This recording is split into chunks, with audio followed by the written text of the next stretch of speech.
Tu cherches une série courte, addictive et avec un plot twist qui va te laisser en PLS, alors tu dois clairement regarder cette nouvelle série Prime Video, Nous les menteurs. C'est la nouvelle série de Julie Plec, la créatrice de The Vampire Diaries, sauf que cette fois, il n'y a pas de vampires, mais des secrets de famille bien sombres. Cadence Sinclair appartient à l'une des familles les plus riches des États-Unis. Chaque été, elle et sa famille se retrouvent sur leur île privée, dans leur maison de vacances luxueuse, entre cocktails, baignades et discussions en apparence très polies. Sauf qu'à l'été de ses 16 ans, Cadence va avoir un accident et elle se réveille avec des trous de mémoire. On lui dit qu'elle a heurté sa tête, qu'elle a eu un très gros choc et qu'elle doit absolument se reposer. Sauf qu'elle, elle n'a aucun souvenir de ce qui s'est passé et son but, ça va être de retrouver la mémoire. Un an plus tard, elle revient donc sur cette fameuse île où elle va retrouver son groupe de menteurs, dont ses cousins Johnny et Myrène et leur ami commun Gat. Donc pour le moment, rien n'a changé, sauf que cette fameuse année, rien ne va tourner rond et personne ne veut lui dire ce qui s'est passé l'année précédente. Il y a des choses étranges, des comportements bizarres, des réactions froides, même sa mère, ses tantes et son grand-père sont très chelous.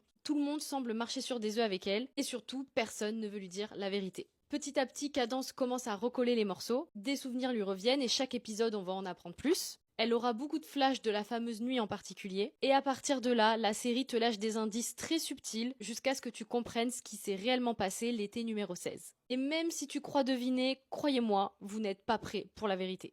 Alors là, on n'est pas juste sur une histoire de secret de famille, c'est une série sur le deuil, le traumatisme, la culpabilité, et ce que certaines familles sont prêtes à cacher pour garder les apparences. Et là où la série est forte, c'est que vraiment elle te fait douter de tout et de tout le monde. Est-ce que Cadence est folle? Est-ce qu'on lui a menti? Qu'est-ce qui lui est arrivé? Est-ce que ses souvenirs sont vrais? Et puis vient la fin, et tu comprends pourquoi cette série s'appelle Nous les menteurs. Donc déjà la série, moi elle m'a brisé le cœur en 1000 morceaux, le dernier épisode je crois que je m'en suis toujours pas remise et je l'ai terminé hier soir. Vraiment c'était addictif, je n'ai pas arrêté d'enchaîner les épisodes, je voulais absolument savoir ce qui s'était passé. Et franchement je tiens à souligner que le casting de cette série est incroyable, ils ont tous super bien joué et j'ai eu un très gros coup de cœur pour le groupe des menteurs. Donc Cadence, Myrène, Johnny et Gat. Bon par contre si vous avez lu le livre vous étiez peut-être déjà prêt à la claque monumentale qu'on s'est pris, mais je trouve que l'adaptation elle est quand même vachement bien faite et elle réussit à capturer cette ambiance faussement idyllique, cette tension constante et surtout ce final déchirant qui reste en tête. Alors si t'as aimé des séries comme Cruel Summer, Big Little Lies ou encore Outer Banks pour l'ambiance plage, groupe de potes etc,